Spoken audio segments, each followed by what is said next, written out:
السلام علیکم ناظرین، امید کرتا ہوں آپ تمام لوگ خیر و عافیت سے ہوں گے۔ ہمارا آج کا ٹاپک صدقہ فطر کے احکام و مسائل۔ اللہ تبارک و تعالیٰ نے رمضان المبارک کے اختتام پر صدقہ فطر کو واجب قرار دیا ہے تاکہ تقصیرات و کوتاہی اور گناہوں کی وجہ سے روزوں میں جو خلل واقع ہوا وہ جاتا رہے۔ روزے کی حالت میں جو فضول یا بےہودہ باتیں کی زبان سے نکلی یا نظریں بھٹکی، فطرانے کی ادائیگی سے روزہ ان چیزوں سے پاک ہو کر اللہ تبارک و تعالیٰ کی بارگاہ میں ایسے مقبول ہو کر پیش ہوتا ہے کہ اس کی قبولیت میں کوئی رکاوٹ نہیں رہتی۔ نیز صدقہ فطر کی ایک حکمت یہ بھی ہے کہ یہ صدقہ اللہ تعالیٰ کی اس عظیم نعمت کا شکر ہے کہ اس نے ہمیں رمضان کا مبارک مہینہ عطا فرمایا اور روزہ رکھنے، قیام کرنے اور دیگر عبادات بجا لانے کی توفیق بخشی، کیونکہ یہ سب کچھ بغیر توفیق الہی کے ممکن نہ تھا۔ حضرت ابن عمر رضی اللہ تعالیٰ عنہ سے روایت ہے کہ سرکار دو عالم صلی اللہ علیہ وآلہ وسلم نے مسلمانوں میں سے ہر غلام، آزاد، مرد، عورت اور چھوٹے بڑے پر زکوٰۃ فطر یعنی صدقہ فطر کے طور پر فرض قرار دیا ہے۔ رسول اللہ صلی اللہ علیہ وآلہ وسلم نے صدقہ فطر کو مسکینوں کا کھانا بتلایا اور فرمایا، انہیں عید کے دن سوال کرنے سے بے نیاز کر دو۔ عید تمام مسلمانوں کی خوشی کا دن ہے، لیکن کچھ خاص لوگ اپنی مالی مجبوری کی وجہ سے اس عام ملی تہوار میں شریک نہیں ہو سکتے، لہٰذا صاحب استطاعت پر صدقہ فطر واجب کیا گیا تاکہ اس صدقہ کے ذریعے محتاج لوگوں سے تعاون کر کے انہیں اس لائق بنا دیا جائے کہ وہ عید کی خوشی کے موقع پر تمام مسلمانوں کے ساتھ شریک ہو سکیں۔ حضرت ابو سعید خدری رضی اللہ تعالیٰ عنہ فرماتے ہیں کہ ہم کھانے میں ایک سا یا جڑ میں سے ایک سا یا کھجوروں میں سے ایک سا یا خشک انگوروں میں سے ایک سا صدقہ فطر نکالا کرتے تھے۔ یہاں واضح رہے کہ سا وزن کا پیمانہ نہیں بلکہ ماپ کا پیمانہ ہے۔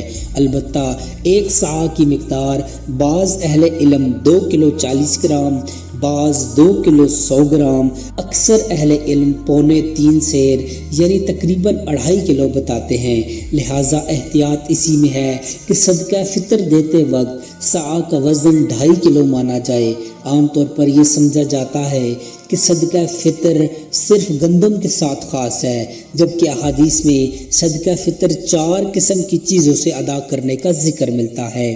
نمبر 1 کشمش، نمبر 2 خشک کھجور، تیسرا جو اور چوتھا گندم، جبکہ ہر وہ مسلمان جس کی مالکیت میں 5 چیزوں سونا، چاندی، نقد رقم، مال تجارت اور ضرورت سے زیادہ اشیاء میں سے کوئی ایک یا ان 5 کا مجموعہ 52.5 تولے چاندی کی قیمت کے برابر ہو، خواہ اس نصاب پر پورا سال گزرا ہو یا نہ گزرا ہو، تو اس پر اپنی طرف سے اور زیر کفالت نابالغ بچوں کی طرف سے صدقہ فطر ادا کرنا واجب ہے، اور ایسے شخص کے لیے جو کہ مذکورہ بالا نصاب کا مالک ہو زکوٰۃ، صدقہ فطر اور صدقات واجبہ لینا جائز نہیں۔ مرد کے ذمے نابالغ اولاد کے علاوہ کسی اور رشتہ دار مثلاً بیوی، بالغ اولاد، بہن، بھائی، غرض کے کسی بھی دوسرے رشتہ دار کی طرف سے صدقہ فطر ادا کرنا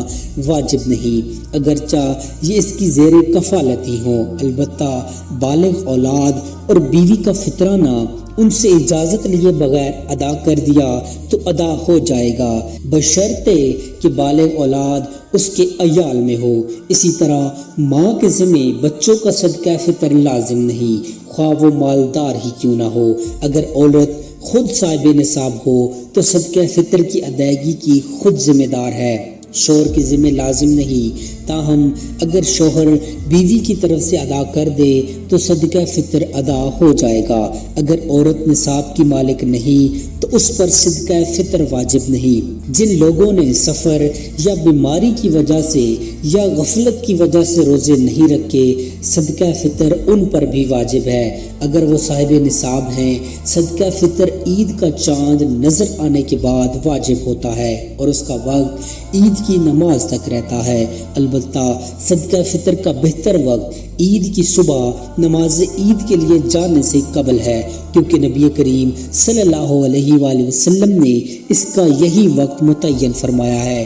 چنانچہ حضرت عبداللہ بن عمر رضی اللہ تعالیٰ عنہما کا بیان ہے کہ رسول اللہ صلی اللہ علیہ وآلہ وسلم نے ہمیں فطرانہ سے متعلق حکم فرمایا کہ اسے لوگوں کی نماز عید کی طرف جانے سے پہلے ادا کیا جائے، اور جو شخص نماز کے بعد ادا کرتا ہے تو اس کا شمار عام صدقات میں ہوگا۔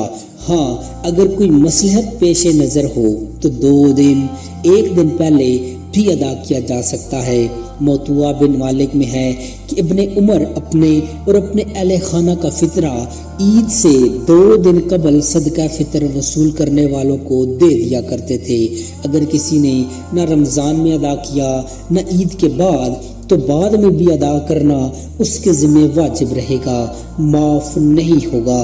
صدقہ فطر کو اس کے صحیح شرعی مصارف میں لگانا صدقہ فطر ادا کرنے والے کی شرعی ذمہ داری ہے۔ صدقہ فطر صرف ان غریبوں کو دیا جا سکتا ہے جنہیں زکوٰۃ دینا درست ہو، یعنی جس کی مالکیت میں 52.5 تولہ چاندی یا اس کی مالیت کے برابر سونا، چاندی، نقدی رقم، مال تجارت اور ضرورت سے زیادہ سامان نہ ہو تو اسے صدقہ فطر دیا جا سکتا ہے۔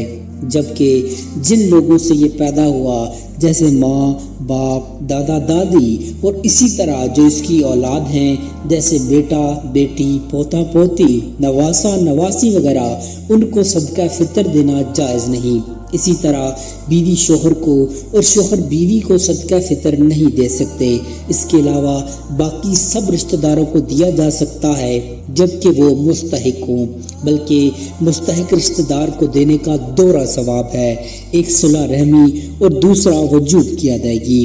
جن لوگوں کو اللہ تعالیٰ نے توفیق دی ہے ان امیر افراد کو گندوں پر انحصار کرنے کے بجائے اپنی حیثیت کے مطابق صدقہ فطر ادا کرنا چاہیے تاکہ زیادہ سے زیادہ غرباء کی حاجات پوری ہو اور وہ عید کی مسرتوں اور خوشیوں سے دوسرے مسلمانوں کے ساتھ شریک ہو سکیں۔